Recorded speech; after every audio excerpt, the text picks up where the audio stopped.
అందరికీ నమస్కారం అండి. Bachirao online competitive guidance centre welcome అండి. ఈరోజు కరెంట్ అఫైర్స్లో మనం తీసుకున్నట్లయితే ఫిలిప్పీన్స్లో భారీ భూకంపం అనేది జరిగింది రీసెంట్గా.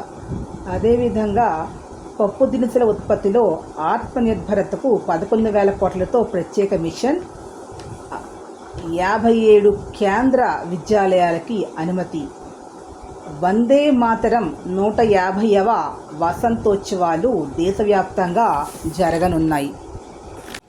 SIL ఇంటర్నేషనల్ ఆధారంగా ఎన్ని రకాల భాషలు ప్రపంచ దేశాల్లో ఉన్నాయి అనే దాని సర్వే రిపోర్ట్ తీసుకున్నట్లయితే పపువా న్యూగినియాలో 840 భాషలు అత్యధికంగా, ఇండోనేషియా 710, నైజీరియా 530, ఇండియా 453, ఇండియా 453. అంటే పైనుంచి కిందకి తీసుకున్నట్లయితే గినియా, ఇండోనేషియా, నైజీరియా, ఇండియానే 4వది, China 306, Mexico 293, Cameroon 279, America 236, Australia 224, Brazil 222. కింద నుంచి పైకి తీసుకుంటే Brazil 222, Australia 224, America 236, Cameroon 279, India 453. అని గుర్తుపెట్టుకోండి. ఇది క్వశ్చన్ అనేది అసైనింగ్ అండ్ డిసైనింగ్ కార్డులో ఫ్రేమ్ చేయడానికి అవకాశాలు ఉన్నాయి. డైరెక్ట్గా ఇండియా కూడా అడిగేదానికి అవకాశం ఉంది, గుర్తుపెట్టుకోవాల్సిన అవసరం ఉంది.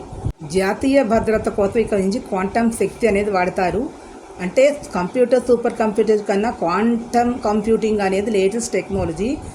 ఇది computing, communication, sensing, simulations, encryption, శాస్త్ర పరిశోధనలకి క్వాంటమ్ కంప్యూటింగ్ అనేది ఒక విప్లవాత్మకమైనట్టు వంటిది. క్వాంటమ్ సెన్సార్లను వాడటం వల్ల గూఢచర్య నిఘాలో తిరుగులేని సామర్థ్యాన్ని మనం ఏర్పాటు చేసుకోవచ్చు. అంటే అప్లికేషన్ తీసుకుంటే క్వాంటమ్ కీ డిస్ట్రిబ్యూషన్ QKD గూఢలిపిని ఇక్కడ వాడవలసినటువంటి అవసరం ఉంది. ఈ లిపి పేరు QKD అనేది.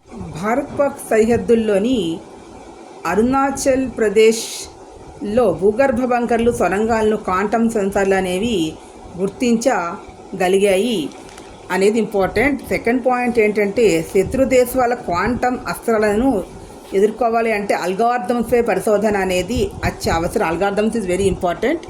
అమరావతిని నెలకొని IBM క్వాంటమ్ సిస్టమ్ 2 అత్యంత